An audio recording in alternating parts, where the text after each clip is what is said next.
നല്ല രീതിയിലുള്ള പോളിംഗ് ശതമാനം. നമുക്ക് നമ്മുടെ ഡാറ്റാ സെന്ററിൽ നിന്ന് ഒരു ഇൻപുട്ട് വന്നിട്ടുണ്ട്. അങ്ങേക്ക് അപ്പോൾ അതിലൊന്ന് കമന്റ് ചെയ്യുകയും ചെയ്യാം. നമ്മുടെ റിപ്പോർട്ടറിന്റെ ഡാറ്റാ സെന്ററിൽ നിന്ന് വരുന്ന ഇൻപുട്ട് 2021 73.71, 2016 76.5, 2011 75.58.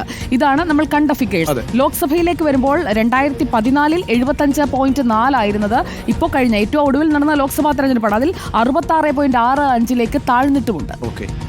എന്തായാലും ആവറേജ് ഒരു 70 തന്നെയാണ് പാലക്കാടിൻ്റെ ഒരു പോളിംഗ് ശരാശരി എന്ന് പറയുന്നത്. അപ്പം അങ്ങനെ നോക്കുമ്പോൾ അവിടേക്ക് റീച്ച് ചെയ്യുന്ന കാര്യത്തിൽ സംശയമില്ല. അതാണ് ഞാൻ പറഞ്ഞത് നേരത്തെ. ഇപ്പം യുവമോർച്ചയുടെ നേതാവ് പറഞ്ഞത് 3 മണിക്കൂർ പിന്നിടുമ്പോൾ 30% എത്തി എന്നുള്ളൊരു അനൗദ്യോഗിക കണക്കാണ്. അവർക്ക് ഫീൽഡിൽ നിന്ന് അത്തരം റിപ്പോർട്ടുകൾ കിട്ടുന്ന ആളുകളാണ്. അപ്പോൾ സ്വാഭാവികമായിട്ടും ഒരു 70% എബോവ് വരാനുള്ള എല്ലാ സാധ്യതയുമുണ്ട്. ഔദ്യോഗിക കണക്കാണ് നമ്മൾ ഈ കാണിക്കുന്ന 23.79% എന്ന് പറയുന്നത്.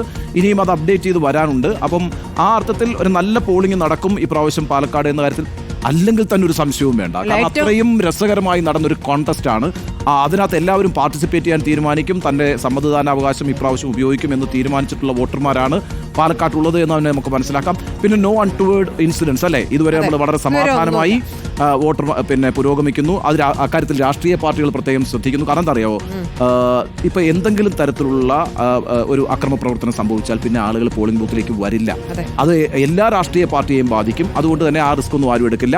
ഈ വാഗ്വാദങ്ങളൊക്കെ നടന്നെങ്കിൽ കൂടിയും സംയമനം എന്ന് പറയുന്നത് നല്ലൊരു കാര്യമുണ്ട്. നമ്മുടെ ASD പട്ടികയിലെ ആബ്സെന്റി ഷിഫ്റ്റ് ഡെത്ത്, ആ പട്ടികയിലുള്ള 2 പേര് വോട്ട് ചെയ്തിട്ടുണ്ട്. ഗംഭീരമാണല്ലോ.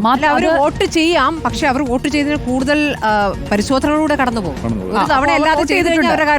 അവർക്കിനി തിരിച്ചു മലമ്പുഴയ്ക്ക് പോകാൻ പറ്റില്ല. അവർ പാലക്കാട്ടെ വോട്ടർമാരായി. അപ്പോൾ അതനുസരിച്ച് സ്ട്രൈക്ക് ചെയ്യും. മറ്റേ ഭാഗത്തേത് സ്ട്രൈക്ക് ചെയ്യും. അതെങ്ങനെയാണ് സംഭവിച്ചത് നമുക്ക് നോക്കാം. ഇക്ബാൽ അറക്കൽ നമുക്കൊപ്പം ഉണ്ട്. ഇക്ബാൽ അറക്കൽ, നമ്മൾ കണ്ടെത്തിയ മേഖലയിലുള്ള വോട്ടർമാർ തന്നെയാണോ ഇപ്പോൾ അവിടെ വന്ന് ഈ ASD പട്ടികയിൽ പെട്ടതും വന്ന് വോട്ട് ചെയ്തതും?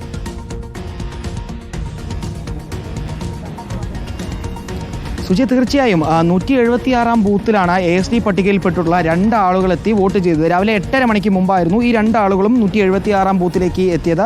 രണ്ടുപേരും കൃത്യമായിട്ടുള്ള നടപടി ക്രമങ്ങൾ പാലിച്ചുകൊണ്ട് തന്നെ പ്രിസൈഡിംഗ് ഓഫീസർമാർ ഇവരെ വോട്ട് ചെയ്യാൻ അനുവദിക്കുകയായിരുന്നു. ഇവരുടെ ചിത്രങ്ങളും വീഡിയോയുമെല്ലാം പ്രിസൈഡിംഗ് ഓഫീസറുടെ നേതൃത്വത്തിൽ രേഖപ്പെടുത്തിയിരുന്നു. അതിനുശേഷം അല്ലെങ്കിൽ ചിത്രീകരിച്ചിരുന്നു. അതിനുശേഷം അവരിൽ നിന്നും സത്യവാങ്മൂലം കൂടി എഴുതി വാങ്ങിയതിനു ശേഷം മാത്രമാണ് ഈ 2 ആളുകളെയും വോട്ട് രേഖപ്പെടുത്താൻ വേണ്ടി പ്രിസൈഡിംഗ് ഓഫീസർമാർ അനുവദിച്ചിട്ടുള്ളത്.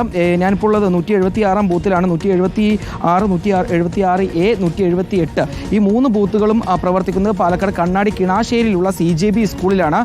ഇവിടെ ഇതുവരെയും വലിയ രീതിയിലുള്ള പോളിംഗാണ് നടക്കുന്നത്. 176ലും 76Aയിലും ചെറിയ രീതിയിൽ ആളുകൾ എത്തുന്നതിനൊരു കുറവുണ്ട്. പക്ഷേ 178 രാവിലെ 6 മണി മുതൽ തന്നെ ഇത്തരത്തിലുള്ള ഒരു തിരക്ക് നമുക്ക് കാണാൻ വേണ്ടി സാധിക്കും. വനിതകളെല്ലാം വന്ന് വോട്ട് ചെയ്യാൻ. എവിടെ നിന്ന് വരുന്നത്? ഇവിടെ കിണാശ്ശേരി.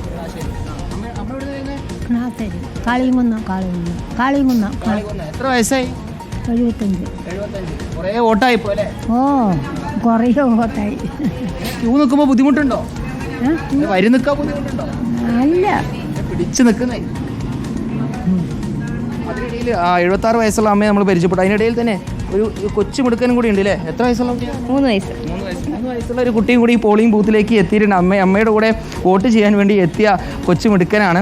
ഇതുപോലെ നിരവധി പേർ, വനിതകൾ ഉൾപ്പെടെ നിരവധി പേരാണ് ഇപ്പോൾ പോളിംഗ് ബൂത്തിലേക്ക് എത്തുന്നത്. കാരണം ഈ ഒരു 12 മണിയോടുകൂടി അടുക്കുന്നതോടുകൂടി പാലക്കാട്ടെ ചൂട് 296 വനിതകൾ, 290 വനിതകളാണ് അവിടെയുള്ള ഏറ്റവും കൂടുതൽ വനിതാ വോട്ടർമാരാണ്. വനിതകൾ കൂടുതലായി വോട്ട് ചെയ്ത് തുടങ്ങിയിട്ടില്ല. ഒരുപക്ഷെ ഒന്നുകിൽ നേരത്തെ പുലർച്ചെ വന്ന് ക്യൂ നിൽക്കുക, രാവിലെ തന്നെ വോട്ട് ചെയ്തു പോകുക എന്ന രീതിയിലേക്ക് വന്ന കുറച്ച് പേര് അങ്ങനെ പ്രതികരണം കണ്ടു. ഇനിയിപ്പോൾ ഉച്ചയ്ക്ക് ജോലിയൊക്കെ കഴിഞ്ഞ് തണലാകുമ്പോഴേക്കും വരാൻ തീരുമാനിക്കുന്ന കുറേ പേരും ഉണ്ടാകും. അങ്ങനെയാണല്ലോ സാധാരണഗതിയിലുള്ള ഒരു രീതി. ഏതായാലും 85 വയസ്സിന് മുകളിലുള്ള 2306 വോട്ടർമാരുണ്ട്. അതിൽ പ്രായമായവരെ ഇപ്പോൾ ക്യൂവിൽ കാണുന്നു എന്നുള്ളതാണ്. 76 വയസ്സുള്ള ഒരാളെയാണ് നമ്മളിപ്പോൾ ക്യൂവിൽ കണ്ടത്. രാവിലെ മുതൽ തന്നെ അമ്മമാരൊക്കെ വന്ന് കുറച്ചുപേരൊക്കെ വീൽ ചെയറിൽ വന്നു. അതുപോലെ കൂനിക്കൂടി വരുന്ന ഒരു അമ്മയെ നമ്മൾ കണ്ടു.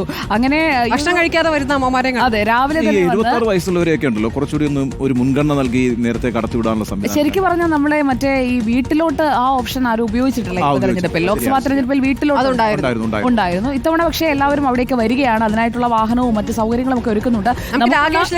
അതിനു മുമ്പ് നമുക്കൊരു റിക്വസ്റ്റോട് വെക്കാനുണ്ട് ഈ തെരഞ്ഞെടുപ്പ് ഉദ്യോഗസ്ഥരോട്. അതായത് ഈ ക്യൂവിൽ നിൽക്കുന്ന ആളുകൾക്ക് കൃത്യമായി വെള്ളം എത്തിക്കണം. കുറേ സമയമായി, ഒന്നാമത് ചൂടാണ്, ഡീഹൈഡ്രേഷൻ ഒക്കെ ഉണ്ടാവും. അപ്പോൾ സാധാരണഗതിയിൽ അങ്ങനെ വെക്കാറുണ്ട്. ചിലയിടങ്ങളിൽ ഇല്ല എന്നാണ് നമ്മുടെ പ്രതിനിധികൾ നൽകുന്ന ഇൻപുട്ട്.